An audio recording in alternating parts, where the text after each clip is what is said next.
சரியாக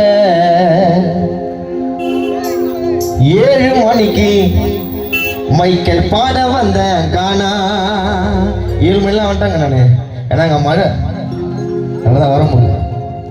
ஆனால் நடராஜன் என்ன சொன்னார்னா 7 மணிக்கு கச்சேரி ஸ்டார்ட் பண்ண சொன்னார். ஆனால் இங்கே கொஞ்சம் லேட் ஆயிடுச்சு. ஆனால் இருந்தாலும் 7 மணிக்கு முடிச்சுட்டு எனக்கு 9:30 மணிக்கு அனுப்பிச்சி விட்றேன். சரியாக 7 மணிக்கு மைக்கேல் பாட வந்த கானா 10 மணி மேலே எங்களை பாட சொல்லவானா.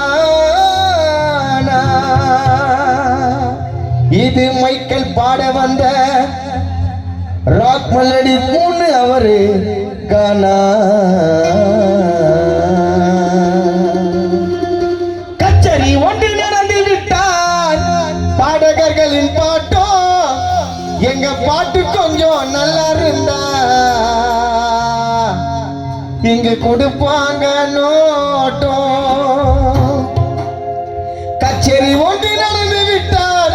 பாடகர்களின் பாட்டோ எங்க பாட்டு கொஞ்சம் நல்லா இருந்தா கிருஷ்ணன் தங்கப்பா கொடுப்பாரோ நடராஜன கிட்ட நோட்டோ.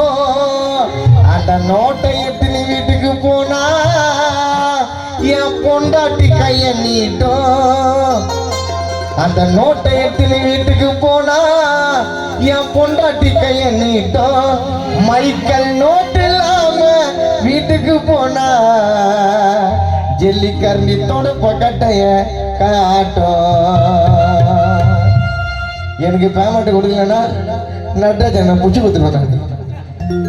நான் நோட்டு இல்லாம வீட்டுக்கு போனா என் பொண்டாட்டி கதுவை சாத்திட்டு புருசுலி படத்தை காட்டும். பாட்டு பாடவா பாட்டு பேசவா பாட சொல்லவா பறந்து செல்லவா பாலில்லாவை போல வந்த பாவை அல்லவா. அத்திவாக்கம் புள்ளிங்க எல்லாம் அத்தியான புள்ளிங்க எல்லாம் ஜல்லிக்கட்டு காலை அல்லவா.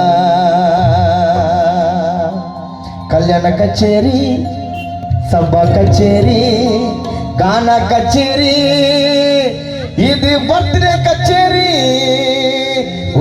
ஊரா சுத்தி நான் பாடி வந்தீங்க கானா மைக்கேல் பாட்டுக்குத்தான். அத்திவான புலிங்களுக்கு நியாயமான ரேட்டு தானுங்க. நடுக்கடலில் நடுக்கடலில் நடுக்கடலில் நடுக்கடலில்